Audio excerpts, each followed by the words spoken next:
Welcome back. Rajya Sabha ಚುನಾವಣೆಯಲ್ಲಿ ಎರಡನೇ ಅಭ್ಯರ್ಥಿಯನ್ನು ಗೆಲ್ಲಿಸಿಕೊಳ್ಳಬೇಕು ಎಂಬ ಬಿಜೆಪಿ ಹಾಗೂ ಜೆಡಿಎಸ್ ತಂತ್ರ ಟುಸ್ ಪಟಾಕಿಯಾಗಿದೆ. ಇದಕ್ಕೆ ಪ್ರಮುಖ ಕಾರಣ ಕನಕಪುರ ಬಂಡೆ ಡಿಸಿಎಂ ಡಿಕೆ ಶಿವಕುಮಾರ್ ಪ್ರತಿತಂತ್ರ.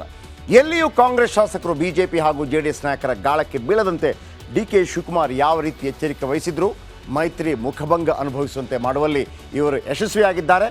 ಆದರೆ ಈ ನಾಸಿರ್ ಹುಸೇನ್ ಅಂತವರನ್ನು ಗೆಲ್ಲಿಸಿದ್ರಲ್ಲ, ಅದೊಂದು ಬೇಸರ ಇದೆ. ರಿಪೋರ್ಟ್.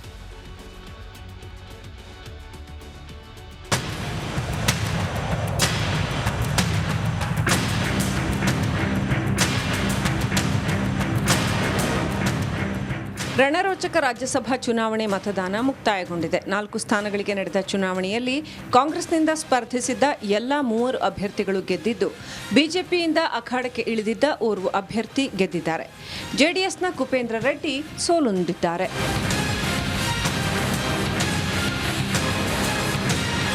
ಚುನಾವಣೆಯಲ್ಲಿ ಬಿಜೆಪಿ ಶಾಸಕರಾದ ಎಸ್.ಟಿ. ಸೋಮಶೇಖರ್ ಅಡ್ಡ ಮತದಾನ ಮಾಡಿದರೆ ಮತ್ತೋರ್ವ ಶಾಸಕ ಶಿವರಾಮ್ ಹೆಬ್ಬಾರ್ ಗೈರಾಗಿದ್ದಾರೆ. ಈ ಮೂಲಕ ನಿರೀಕ್ಷೆಯಂತೆ ಮೈತ್ರಿ ಅಭ್ಯರ್ಥಿ ಕುಪೇಂದ್ರ ರೆಡ್ಡಿಗೆ ಸೋಲಾಗಿದೆ. ನಾನು ಆತ್ಮಸಾಕ್ಷಿ ಮತ ಹಾಕಿದ್ದೇನೆ. ಯಾರಿಗೆ ಮತ ತೋರಿಸ್ಬೇಕು ಅಂತಿದೆ ಅವ್ರಿಗೆ ನಾನು ಯಾರಿಗೆ ಮತ ಹಾಕಿದ್ದೀನಿ ಅಂತೇಳಿ ಅವ್ರಿಗೆ ನಾನು ತೋರಿಸಿ ಬಾಕ್ಸ್ಗೆ ಹಾಕಿದ್ದೇನೆ. ಅವ್ರಿಗೆ ಹೇಳಿದ್ದು ಯಾರಿಗೆ ಹೇಳಬೇಕು ಅವ್ರಿಗೆ ಹೇಳಿದ್ದೀನಿ. ಚುನಾವಣೆಯಲ್ಲಿ ಸ್ಪರ್ಧಿಸಿದ್ದ ಕಾಂಗ್ರೆಸ್ ಅಭ್ಯರ್ಥಿಗಳ ಪೈಕಿ ಅಜಯ್ ಮಾಕನ್ಗೆ 47, ಸೈಯದ್ ನಾಸಿರ್ ಹುಸೇನ್ಗೆ 47 ಹಾಗೂ ಜಿಸಿ ಚಂದ್ರಶೇಖರ್ಗೆ 45 ಮತಗಳು ಬಿದ್ದಿವೆ. ಬಿಜೆಪಿ ಅಭ್ಯರ್ಥಿ ನಾರಾಯಣ್ ಸಾಬ್ ಹಾಂಡ್ಗೆಗೆ 47 ಮತಗಳು ಬಿದ್ದಿದ್ದು, ಮೈತ್ರಿ ಅಭ್ಯರ್ಥಿ ಕುಪೇಂದ್ರ ರೆಡ್ಡಿಗೆ 36 ಮತಗಳು ಸಿಕ್ಕಿವೆ. ಆತ್ಮಸಾಕ್ಷಿ ಮತ ಕೇಳ್ತಾ ಇದ್ರು. ಆತ್ಮಸಾಕ್ಷಿ ಮತ ಬಿಜೆಪಿ ಕೊಟ್ಟಿದ್ದಾರೆ. ಅವ್ರ ಪಾರ್ಟಿಗೆ 48 ಓಟ್ ಕೊಟ್ಟಿದ್ದಾರೆ. ಜನ ಕೈ ಬಿಟ್ಟಿದ್ದಾರೆ. 45 ಓಟು ಅವ್ರು ತಗೋಬೋದಾಗಿತ್ತು.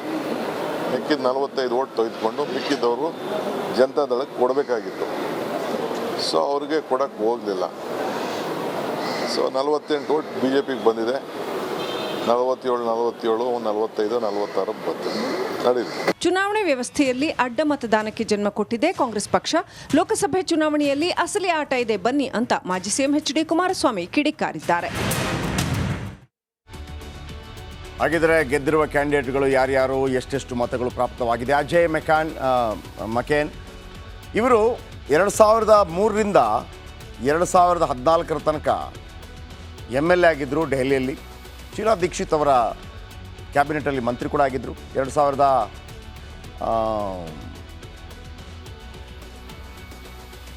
ಬಾರಿ MP, 2 ಬಾರಿ MP, 3 ಬಾರಿ MLA. 2014 ತನಕ MP, MLA. ಆಮೇಲೆ ಮನಮೋಹನ್ ಸಿಂಗ್ ಅಧಿಕಾರಾವಧಿಯಲ್ಲಿ ಕೂಡ ಅವರು ಮಂತ್ರಿ ಆಗಿದ್ದರು ಡೆಲ್ಲಿ. ಇನ್ನೊಂದು ಕಡೆ ಕಾಂಗ್ರೆಸ್ನ ಜಿಸಿ ಚಂದ್ರಶೇಖರ್ ಕಳೆದ ಬಾರಿ ಕೂಡ ಅವರು MP ಆಗಿದ್ದರು ರಾಜ್ಯಸಭೆ. ಮತ್ತೊಂದು ಕಡೆ ನಾಸಿರ್ ಹುಸೇನ್ ಅವರು ಗೆದ್ದ ತಕ್ಷಣ ಏನಾಯಿತು ನೀವು ನೋಡಿದಿರಿ. ಬಿಜೆಪಿಯ ನಾರಾಯಣ್ ಭಾಂಡಗೆ ಗೆದ್ದಿದ್ದಾರೆ. ಜೆಡಿಎಸ್ನ ಕುಪೇಂದ್ರ ರೆಡ್ಡಿ ಅವರಿಗೆ ಸೋಲಾಗಿದೆ ಮೈತ್ರಿ ಅಭ್ಯರ್ಥಿ. ಇನ್ನು ಯಾವ ರೀತಿ ಇದು ವೋಟ್ ಶೇರ್ ಆಯಿತು ಅಂತ ಅಂದರೆ, ಯಾರು ಅಡ್ಡ ಮತದಾನವನ್ನು ಮಾಡಿ ಇವತ್ತು ಕಂಪ್ಲೀಟ್ ಇಡೀ ದೇಶದಲ್ಲಿ 15 ರಾಜ್ಯಸಭಾ ಕ್ಷೇತ್ರಗಳಿಗೆ ಇವತ್ತು ಮತದಾನ ನಡೆಯಿತು. ಆ ಕಾರಣಕ್ಕಾಗಿ ಬೇರೆ ಬೇರೆ ಕಡೆ UPಯಲ್ಲಿ 10 ಕ್ಷೇತ್ರ, ಹಿಮಾಚಲ ಪ್ರದೇಶದಲ್ಲಿ 1 ಕ್ಷೇತ್ರ ಮತ್ತು ಕರ್ನಾಟಕದಲ್ಲಿ 1 ಕ್ಷೇತ್ರ. ಬಂಡೆದ್ದವರ ಮತ ಯಾರಿಗೆ ಪ್ರಾಪ್ತವಾಯಿತು ಅಂತ ಹೇಳ್ತಾ ಹೋಗ್ತೀನಿ ನಿಮಗೆ. ಎಸ್.ಟಿ. ಸೋಮಶೇಖರ್ BJP MLA ಅವರು ಕ್ರಾಸ್ ವೋಟ್ ಮಾಡಿದರು, ಕಾಂಗ್ರೆಸ್ಗೆ ಕ್ರಾಸ್ ವೋಟ್ ಮಾಡಿದರು. ಹಾಗಿದ್ದರೆ ಇವರಿಗೆ ತೊಂದರೆ ಆಗತ್ತಾ, ಶಾಸಕತ್ವ ರದ್ದಾಗತ್ತಾ, ಕಂಪ್ಲೇಂಟ್ ಕೊಟ್ಟಿದ್ದಾರೆ. ಆದರೆ ಯಾವ ಪಕ್ಷ ಅಧಿಕಾರದಲ್ಲಿರುತ್ತೆ ಅವರದ್ದೇ ಸ್ಪೀಕರ್ ಇರೋ ಸಂದರ್ಭದಲ್ಲಿ ಅಂಥದ್ದಾಗೋದು ಭಾಳ ಕಡಿಮೆ. ಇನ್ನು ಶಿವರಾಮ್ ಹೆಬ್ಬಾರ್ ಯಲ್ಲಾಪುರ ಶಾಸಕರು, ಒರಿಜಿನಲಿ ಇದೀಗ ಅವರು BJP MLA, ಮೊದಲು ಕಾಂಗ್ರೆಸ್ನಲ್ಲಿದ್ದರು, BJPಗೆ ಬಂದರು, ಮಂತ್ರಿ ಆಗಿದ್ದರು. ಇವರು ಗೈರಾಗಿದ್ದಾರೆ. ಗೈರಾದ ಕಾರಣಕ್ಕಾಗಿ ಲಾಭ ಆಗಿದೆ ಕಾಂಗ್ರೆಸ್ಗೆ. ಜನಾರ್ದನ್ ರೆಡ್ಡಿ ಇವರದೇ ಸ್ವಂತ ಪಕ್ಷ ಇದೆ.